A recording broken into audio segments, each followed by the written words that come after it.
The late afternoon sun was streaming through the tall windows of the Martinez Hotel when Rita walked through the revolving doors.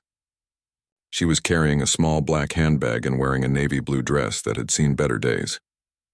At 62 years old, she moved with the kind of careful grace that comes from a lifetime of discipline, though most people wouldn't notice that at first glance. The hotel restaurant was one of those places that tried too hard to look fancy, but missed the mark. Crystal chandeliers hung from the ceiling, but half the bulbs were burned out. White tablecloths covered the tables, but if you looked closely, you could see the stains that wouldn't come out. The carpet had worn patches near the entrance where thousands of feet had walked over the years.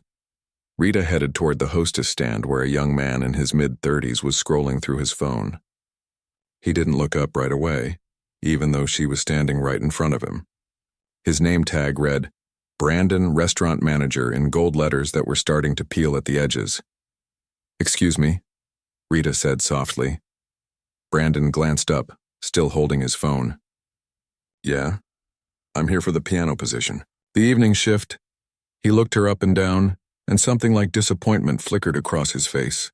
"You're the new pianist?" He said it like he was expecting someone else. Someone younger, probably. Someone who looked more the part, whatever that meant to him. "Yes, that's right." Brandon sighed and put his phone in his pocket. "Okay, well, I'll be honest with you. We just need someone to play background music. You know, the kind of stuff people don't really pay attention to. Nothing fancy. Just keep it simple and quiet. Can you handle that?" Rita nodded. "Of course." "The piano's over there in the corner," he said, pointing across the empty restaurant. "We had a guy quit last week without any notice, so we're kind of desperate right now. That's the only reason we hired someone so quickly." He said it like she should be grateful, like he was doing her a favor. As Rita walked toward the piano, she heard two waitresses whispering near the bar. One of them, a girl who couldn't have been more than 23 with her hair pulled back in a tight ponytail, leaned toward her coworker. "She looks kind of old, doesn't she? Do you think she can even play?" The other waitress, who seemed a bit kinder, just shrugged. "I guess we'll find out." The restaurant was almost completely empty. It was that awkward time between lunch and dinner when most places are quiet. There were only 3 tables occupied. An older couple sat near the window, picking at their salads without much enthusiasm. A businessman in a wrinkled suit was typing on his laptop while his soup got cold. And in the far corner, a woman was having coffee alone, staring out at the street. The piano sat against the wall like an afterthought. It was a baby grand, black and glossy, but Rita could see the dust on its surface even from a distance. Someone had used the top as a table at some point. There were water rings and a few scratches that would never come out. She sat down on the bench and adjusted it forward slightly. Her fingers touched the keys gently, testing them. The piano was out of tune, not terribly, but enough that she could hear it. Middle C was flat. The action was a bit sticky. Nobody had played this instrument with any real care in a long time. For a moment, Rita just sat there with her hands in her lap. She looked at the keys and thought about all the pianos she had played over the years. Concert halls in Vienna, recording studios in New York, private performances for people whose names everyone would recognize. And now this dusty corner of a half-empty hotel restaurant where the carpet smelled faintly of old coffee. She started to play. Something simple, like Brandon had asked. A soft version of Autumn Leaves that drifted through the room like smoke. Her touch was light, unobtrusive. The kind of playing that blends into the background while people eat their overpriced pasta and check their phones. Brandon was back at the hostess stand, talking to the waitresses.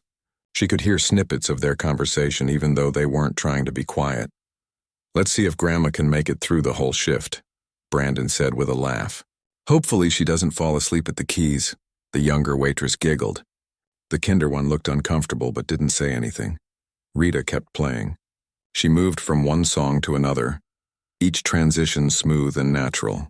Gershwin melodies, some Cole Porter, a bit of light Debussy that she simplified so it wouldn't draw attention. This was what she had been hired to do, and she was doing it exactly as requested. But Brandon wasn't satisfied. After about 40 minutes, he walked over to the piano with his hands in his pockets, that same smirk on his face. "This is pretty boring," he said loudly enough that the few diners could hear him. "I mean, you're putting everyone to sleep over here. Can't you play something with a little more energy? Or is this the best you've got?" Rita stopped playing and looked up at him. I was asked to keep it simple and quiet, but I'm happy to adjust if you'd like something different. You know what I think, Brandon said, and now the waitresses were watching and even the couple by the window had turned their heads. I think you probably can't play anything challenging anyway. My little cousin takes piano lessons and I bet she could play better than this. Rita didn't respond. She just waited. Brandon was enjoying himself now. He could feel everyone's attention on him and it made him bolder. Actually, I'll tell you what. I'll make everyone hear a deal. He turned to address the whole restaurant like he was making some grand announcement. If this lady can play something really impressive, something that actually proves she knows what she's doing, I'll quit my job right now. Right here, today, the younger waitress gasped a little. The kind one looked worried. The businessman at his laptop stopped typing. I'm serious, Brandon continued. If she can sit down and play something that blows us away, I'll walk out that door and never come back. But if she can't, he shrugged. Well, then we all know she's just here for an easy paycheck, playing music anyone could play. The restaurant had gone completely silent. Even the kitchen sounds from beyond the double doors seemed to have stopped. Everyone was waiting to see what would happen next. Rita looked at Brandon for a long moment. Her face showed nothing. No anger, no fear, no embarrassment. Just a quiet stillness that came from somewhere deep inside. Are you certain about those terms? She asked softly. Brandon laughed. It was a loud, confident laugh that filled the room. Absolutely certain. This I've got to see. Come on, show us what you've got. Prove me wrong. Rita turned back to the piano. She placed her hands gently on the keys and for just a second she closed her eyes. When she opened them again, something had changed. The air in the room felt different. Heavier somehow. Charged with possibility, she took a slow, deep breath. And then she began to play. The first notes that came from the piano were nothing like what anyone expected. Rita's fingers touched the keys with a kind of authority that seemed to transform the entire instrument. The sound that filled the restaurant wasn't background music anymore. It was something alive, something powerful, something that demanded attention. She started with Rachmaninoff, the second piano concerto, one of the most difficult pieces ever written. The opening was soft at first, almost gentle, but there was a weight behind it, a depth. Within seconds, the music began to build, swelling and rising like a wave gathering strength before it crashes on the shore. The businessman at his laptop froze with his fingers still hovering over the keyboard. The couple by the window turned completely in their chairs. The waitresses stood motionless near the bar, their mouths slightly open. Brandon's smirk disappeared. Just vanished like someone had wiped it off his face with an eraser. Rita's hands moved across the keys with impossible speed and precision. Her fingers were flying, dancing, creating cascades of notes that tumbled over each other in perfect harmony. The romantic, sweeping melody filled every corner of the restaurant, bouncing off the walls, climbing up to the dusty chandeliers, wrapping around everyone present like an embrace. This wasn't just good playing. This was something else entirely. This was mastery. This was decades of dedication poured into every single note.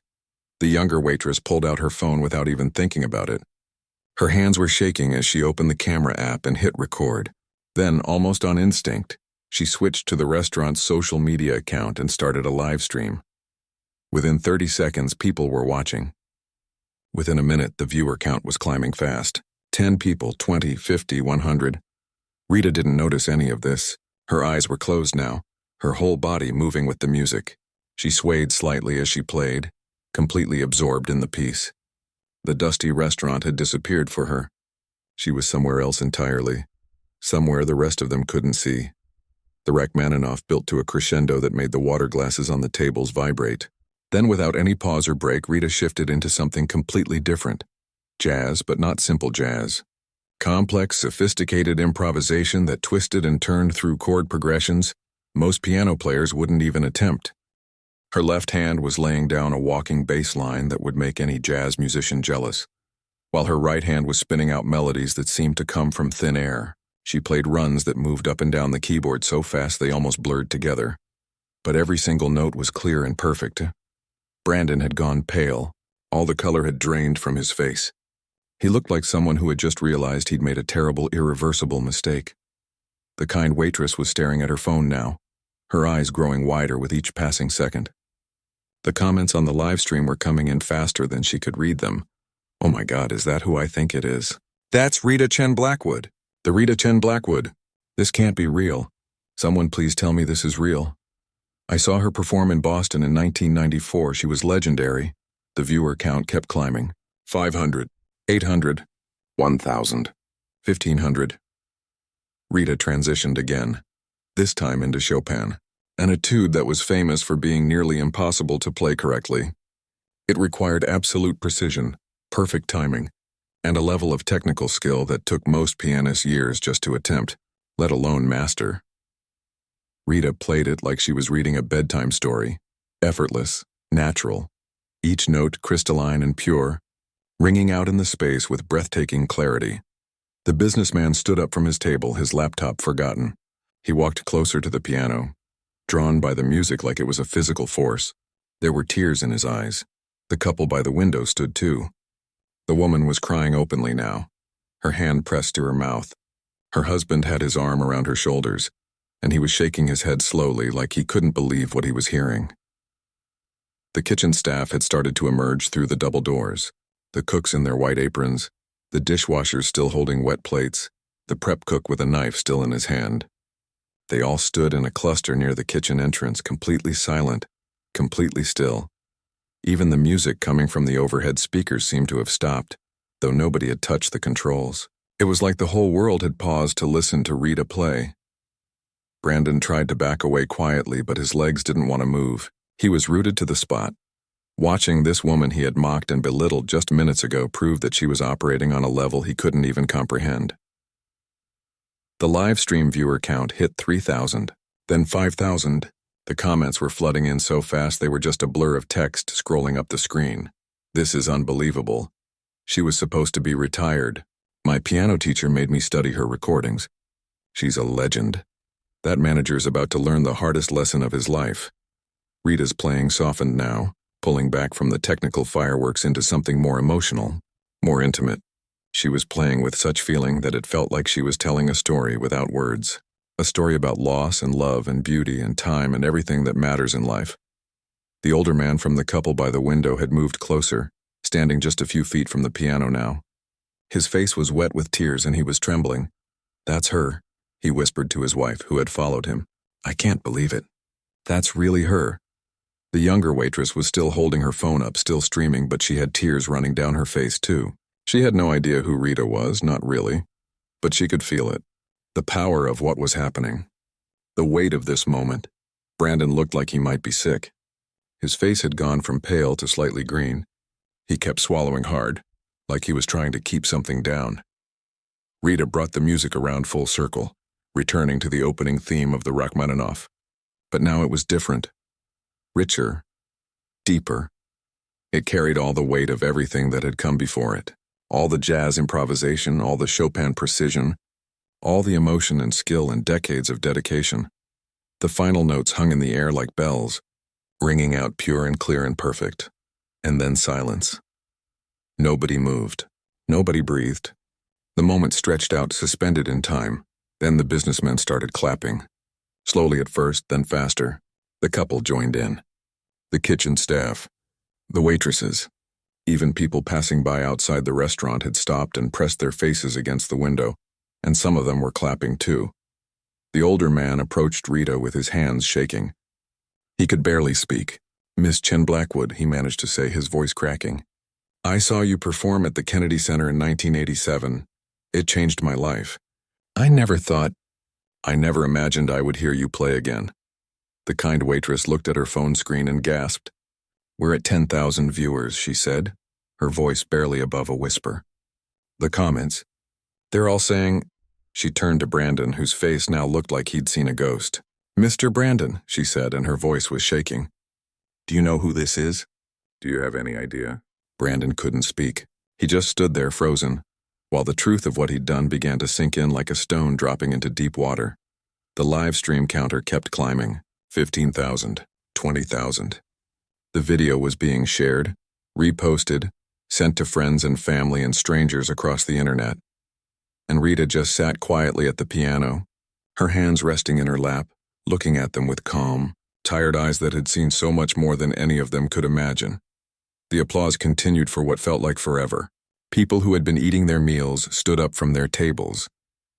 The kitchen staff were clapping so hard their hands must have hurt. Even strangers on the sidewalk outside were pressing their palms against the glass windows, trying to see what was happening inside. Rita sat very still at the piano bench. She wasn't smiling or acknowledging the applause. She just looked tired. Not the kind of tired that comes from physical exhaustion, but something deeper. The kind of tired that settles into your bones after carrying something heavy for too long. The older man who had approached her was wiping his eyes with a handkerchief. His wife stood beside him, one hand on his shoulder, tears streaming down her own face. "I was 23 years old," the man said, his voice shaking with emotion. "It was my first year of graduate school and I was ready to quit. Ready to give up on everything. Then I heard you play at the Kennedy Center. You played that same piece, that exact same Rachmaninoff." He had to stop and take a breath. It reminded me why beauty matters. Why art matters. Why we keep going even when things are hard. Rita looked up at him with gentle eyes. "That's very kind of you to say." "You disappeared," the man continued. "About 15 years ago you just stopped performing. Everyone wondered what happened to you. There were rumors, but nobody knew for sure." The kind waitress was still staring at her phone, her mouth hanging open. "The live stream," she said, and her voice came out like a squeak. "It's been shared over 50,000 times.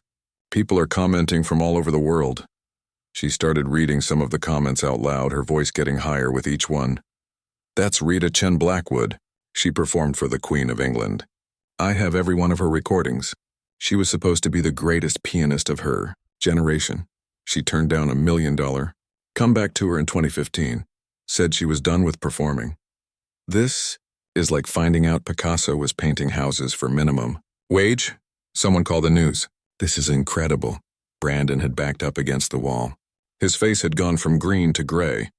He looked like he wanted to melt into the floor and disappear. His phone started ringing in his pocket, but he was too shocked to even reach for it. The younger waitress who had mocked Rita earlier was crying now too, but for a different reason. She looked ashamed, embarrassed, like she wanted to apologize but didn't know how. More people were starting to come into the restaurant. Word was spreading fast. A woman rushed in from the street, still holding her shopping bags. "Is it true?" she asked breathlessly. "Is Rita Chen Blackwood really here?" Then came a man who had been in the coffee shop next door. Then a couple who had seen the live stream on their phones while walking past. Then more people and more. Within 10 minutes, the restaurant that had been nearly empty was packed with people standing shoulder to shoulder, all trying to get a glimpse of Rita. The businessman who had been working on his laptop was on his phone now, speaking urgently. "Yes, I'm telling you, it's really her. I'm looking right at her. Get down here now. You're not going to believe this." Brandon's phone wouldn't stop ringing. He finally pulled it out with a shaking hand and looked at the screen. His face somehow went even paler. "It's corporate," he whispered to no one in particular. "It's the regional manager. Oh God, it's the owner." The kind waitress grabbed his arm. "Mr. Brandon, you said you'd quit if she could really play. You made that promise in front of everyone." Brandon looked like he might throw up. He opened his mouth, closed it, then opened it again. No words came out. Rita spoke then, her voice quiet but somehow carrying through all the noise and commotion. "I don't think anyone needs to quit their job over this." Everyone went silent. All eyes turned to her. "You asked me to play something challenging," Rita continued, looking directly at Brandon. "I did. That's all this was." But the older man shook his head firmly. "No, Miss Chen Blackwood. With all due respect, this young man was cruel to you. He mocked you. He assumed you were worthless because of your age. He deserves to face the consequences of his arrogance." Other people in the crowd murmured their agreement. The mood in the room was shifting. People who had just been amazed by the music were now getting angry at Brandon. The comments on the live stream were getting harsher too. "Fire that manager. He should be ashamed of himself. Imagine being that disrespectful to a legend." The restaurant door burst open and a woman in an expensive suit rushed in. She was in her 50s with perfectly styled hair and the kind of presence that suggested she was used to being in charge. Her eyes scanned the crowd until they landed on Brandon and her expression turned icy. "Brandon," she said, and it wasn't a greeting. It was an accusation. "Mrs. Patterson," Brandon stammered. "I didn't know. I had no idea who she was. Mrs. Patterson was the hotel owner. She had built this place from nothing 20 years ago, and she ran it with an iron fist. Right now, that fist looked ready to come down hard. "My office," she said to Brandon. "Right now." Then she turned to Rita and her entire demeanor changed. Her face softened. Her voice became respectful, almost reverent. "Miss Chen Blackwood, I cannot begin to express how mortified I am. How deeply, profoundly sorry. The way you were treated here is absolutely unacceptable." Rita stood up from the piano bench slowly, smoothing down her navy blue dress. "It's quite all right." "It is not all right," Mrs. Patterson said firmly. "Please don't leave. Give me just a few minutes to handle this situation, and then I would like to speak with you properly, to apologize appropriately and to discuss how we can make this right." The crowd had grown even larger. People were filming on their phones now. The younger waitress's live stream was still going, and the viewer count had passed 100,000. This was becoming a viral sensation in real time. A news van pulled up outside the restaurant. Then another one. Reporters were getting out with cameras and microphones, rushing toward the entrance. Brandon followed Mrs. Patterson toward the office like a man walking to his execution. His shoulders were slumped. His head was down. Everyone watched him go, and nobody felt sorry for him. Not really. He had brought this on himself. The kind waitress approached Rita carefully, like she was afraid of disturbing something fragile. "Miss Chen Blackwood, can I get you anything? Water, coffee, something to eat?" Rita smiled at her. It was a small, tired smile, but genuine. "Water would be lovely, thank you." "I'm so sorry for how you were treated," the waitress said, and she meant it. "That was wrong. So wrong. You were kind to me," Rita said simply. "I noticed that. It matters more than you think." The old man who had first recognized her was still standing nearby, like he couldn't bear to move away. "Why did you take a job like this?" he asked. "You could teach at any music school in the world. Juilliard would hire you in a heartbeat. Curtis Institute. Any of them." Rita was quiet for a long moment. Outside, more people were gathering. The sidewalk was packed. The news reporters were trying to push their way through the crowd into the restaurant. "My husband died 15 years ago," Rita said finally, and her voice was soft. "He was my whole world. After he was gone, I couldn't play anymore." "Not really. Every time I sat at a piano, all I felt was his absence." She looked down at her hands. "I thought maybe if I played somewhere simple, somewhere quiet, somewhere without pressure or expectations or memories, maybe I could remember why I fell in love with music in the first place." She gestured at the dusty piano in the corner. This seemed like the right kind of place for that. The restaurant had gone completely silent again. Even the crowd outside seemed to sense something important was happening and quieted down. "Did it work?" the old man asked gently. "Did you remember?" Rita looked at the piano, then back at him, and for the first time since she'd started playing, she smiled. Really smiled. "Yes," she said. "I think I did." The news reporters finally managed to push their way into the restaurant. Cameras were rolling. Microphones were being thrust forward, and everyone was shouting questions at once. "Miss Chen Blackwood, why did you come out of retirement? Are you planning a comeback tour? How does it feel to go viral? What made you take a job at a hotel restaurant?" Rita looked overwhelmed. The kind waitress stepped in front of her protectively, holding up her hands. "Please, everyone needs to give her some space. She's not doing interviews right now." A security guard from the hotel had arrived and was trying to establish some order, but it was like trying to hold back the ocean with your hands. More people kept coming. The crowd outside had grown to over 100 people, all pressing against the windows, all trying to see inside. The live stream was still going. The viewer count had hit 200,000. The video was being picked up by news outlets. Entertainment websites were writing articles about it in real time. "Legendary pianist emerges from retirement to humble arrogant manager" was trending on social media. Mrs. Patterson emerged from her office alone. Brandon wasn't with her. Her face was serious, all business, but there was something else there too. Relief, maybe. Or excitement. She walked straight to Rita, ignoring all the cameras and reporters. "Miss Chen Blackwood," she said, speaking loudly enough to be heard over the chaos. "I've just had a very serious conversation with Brandon. He will no longer be working as restaurant manager at this establishment." A murmur went through the crowd. Some people clapped. The younger waitress who had laughed at Rita earlier looked down at her feet. her face burning red with shame. However, Mrs. Patterson continued, and she looked directly at Rita now. Before we discuss anything else, I need to know, are you planning to sue us? Because what happened here today was discrimination and harassment, and I would completely understand if you wanted to take legal action. Rita shook her head slowly. No, I'm not interested in lawsuits. Mrs. Patterson looked genuinely surprised. You're certain? I'm certain. The hotel owner took a deep breath. Then please, if you're willing, I would like to offer you a completely different arrangement. Featured pianist. Premium compensation. Full creative control over what you play and when you play it. Health insurance, benefits, whatever you need. You would be the centerpiece of this restaurant, not background music. She gestured at the crowd, at the cameras, at the chaos. Look at this. Do you see what's happening?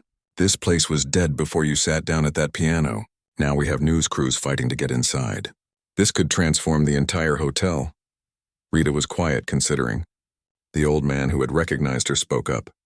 With all due respect, Mrs. Patterson, Rita Chen Blackwood doesn't need to work at a hotel restaurant for any amount of money.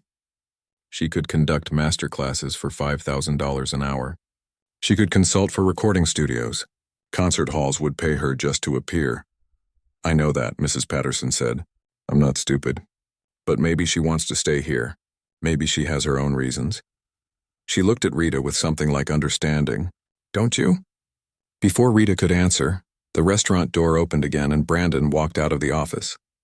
He looked like a completely different person than he had an hour ago. All his cockiness was gone. His shoulders were hunched. His eyes were red like he'd been crying. The crowd went silent watching him, waiting to see what would happen next. Brandon walked straight to Rita. He stopped a few feet away from her and just stood there for a moment. Then he spoke, and his voice was barely above a whisper. I'm sorry, he said. I was cruel to you. I judged you without knowing anything about you. I made fun of your age. I mocked your abilities. And I did it because it made me feel important. He swallowed hard. I was completely, totally wrong. And I'm sorry. It was the kind of apology that comes from genuine shame, from real regret. You could hear it in his voice, see it in the way he couldn't quite meet Rita's eyes. Rita looked at him for a long moment. Thank you for saying that, she said quietly. I promised I would quit if you could really play, Brandon continued. And you did. You played like nothing I've ever heard. So I'm keeping my promise. I'm leaving. Did Mrs. Patterson fire you? Rita asked. Brandon glanced at the hotel owner, then back at Rita. No, she gave me a choice. I could move to a different position, work under a new manager, learn how to treat people with respect. Or I could leave. He took a shaky breath. But I made a promise in front of everyone. A person's word should mean something, right? So I'm choosing to leave. The crowd was watching this like it was a movie. Phones were recording every second. This moment would be replayed and analyzed and discussed for weeks to come. Rita stood up from where she'd been sitting and walked closer to Brandon. She was at least 6 inches shorter than him, but somehow in that moment she seemed taller, more commanding. You made a foolish promise out of arrogance, she said, but you don't have to destroy your career over it. What matters more than keeping that specific promise is learning from this. Really learning. Brandon looked at her confused. I don't understand. Stay, Rita said simply. Take the other position Mrs. Patterson offered. Work hard. Treat people with dignity. Learn to see the value in everyone you meet, regardless of their age or appearance or anything else. That matters more than you leaving. Mrs. Patterson looked surprised. You're saying you want him to stay. I'm saying he should have the chance to grow from this, Rita said. We all make mistakes. The question is what we do after we make them. Brandon's eyes were filling with tears again. Why would you do that for me? After how I treated you. Rita smiled sadly.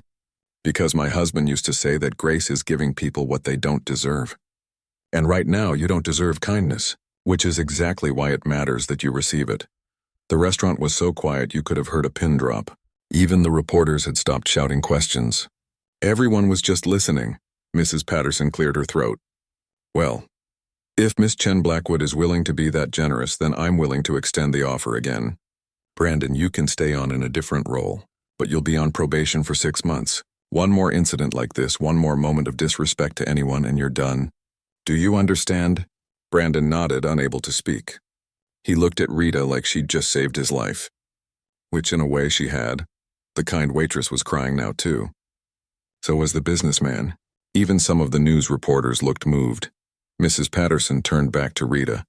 So what do you say? Will you stay with us? I meant what I said about the new arrangement. You would be treated with the respect you deserve.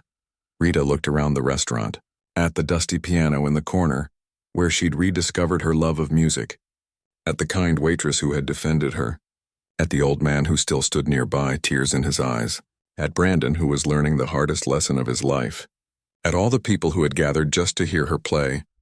I'll stay, she said, but not because of money or benefits or featured billing. Then why? Mrs. Patterson asked.